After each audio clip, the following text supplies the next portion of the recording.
Tirƙashi halin da ƙasar Nijar kenan take ciki.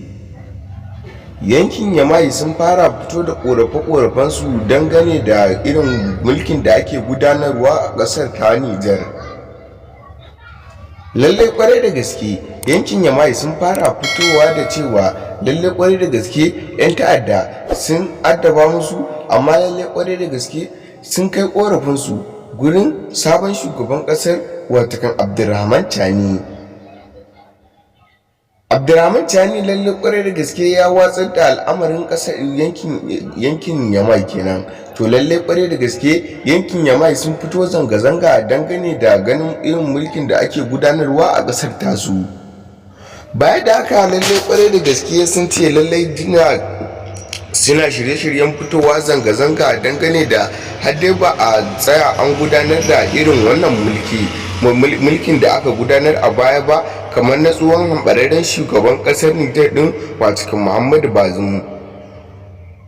Lalle sun fara faɗo alkhairin Muhammadu Bazum a baya, inda za ku ji cewa lalle kwarai da gaske sun fara bayyana cewa lalle Muhammadu Bazum ya fi alkhairi. Lalle shi ma a farko Abdurrahman Chani ya fara kyautata wa 'yan kasar ta Nijar, amma a yanzu haka dai ya watsar da al'amarin kasar Nijar din baki daya wani yankin kenan.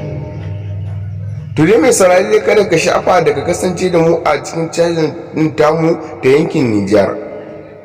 To ka danna mana subscribing, kana ka danna mana alamar ƙararrawa sanarwa. Ka je kasan bidiyon namu ka danna mana liking, domin hakan shine zai baka damar samun cikakkun ingantaccen labaran namu da zarar mun dora. Inda za ku ji cewa lalle kwarai da gaske Muhammadu Bazum ya kasance dai ya yi wa 'yan Nijar hidima ne, amma lalle wani yankin ba su gani ba.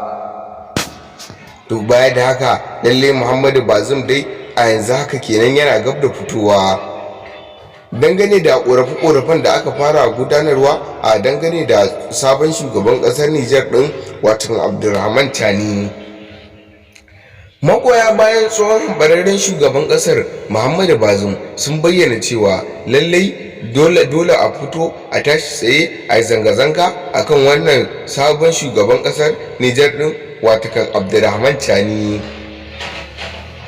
To dangane da daman magoya bayan tsohon hambararren shugaban kasar Nijar din watakan Muhammadu Bazum, daman tun a baya sun bayyana ƙorafe-ƙorafensu ake watsar da su, amma lallai wa'insu daga cikin magoya bayan shugaban kasar yanzu amma sun fara gano dangane da irin ƙorafe-ƙorafen da aka fara gudanarwa a baya, amma sun ce wannan irin halin siyasa ne a lokacin dai da suke gudanar da ƙorafe-ƙorafen nasu. Inda za ku ji cewa dai sun bayyana cewa dai wannan duk dai halin siyasa ne, abin da yasa suke fito da ƙorafe-ƙorafen su so suke a fito da Muhammadu Bazum kenan ya koma mulki. To lallai hakan ba za ta taɓa yiwuwa ba, kamar yadda suke bayyana cewa lallai za ku ji cewa dai amma a yanzu haka dai bayan magoya bayan tsohon sabon shugaban ƙasar Nijar din, amma yanzu haka dai sun fara karkatowa jam'iyyar tsohon hambararren shugaban kasar watakan Muhammadu Bazum.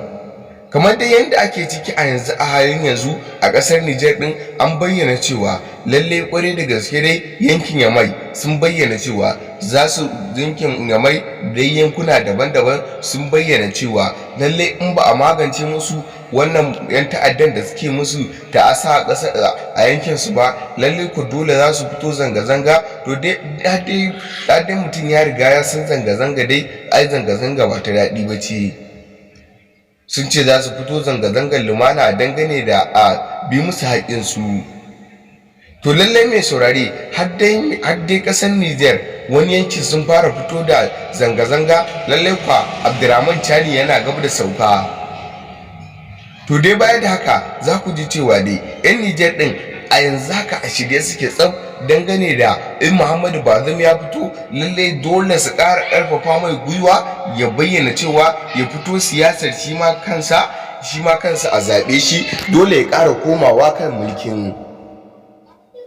Inda za ku ji cewa dai makiya Muhammadu Bazum a baya amma a yanzu haka sun fara dawowa soyayyar Muhammadu Bazum dangane da sun fara kuka da sabon shugaban ƙasar Nijar ɗin cikin Abdulrahman Chani. Mai saurari dai muna tare da ku a cikin dai channel ɗin tamu mai suna Nijar TV. Idan wannan ya kasance shine shigowarka na farko cikin channel ɗin tamu mai suna yankin Nijar, to da fari dai ka danna mana subscribing, kana ka danna mana alamar ƙararrawar sanarwa domin samun cikakkun ingantattun labaran namu da zarar mun dora. Ka je ƙasan bidiyon namu ka danna mana liking, domin hakan shine zai baka damar samun cikakkun ingantattun labaran namu da zarar mun dora.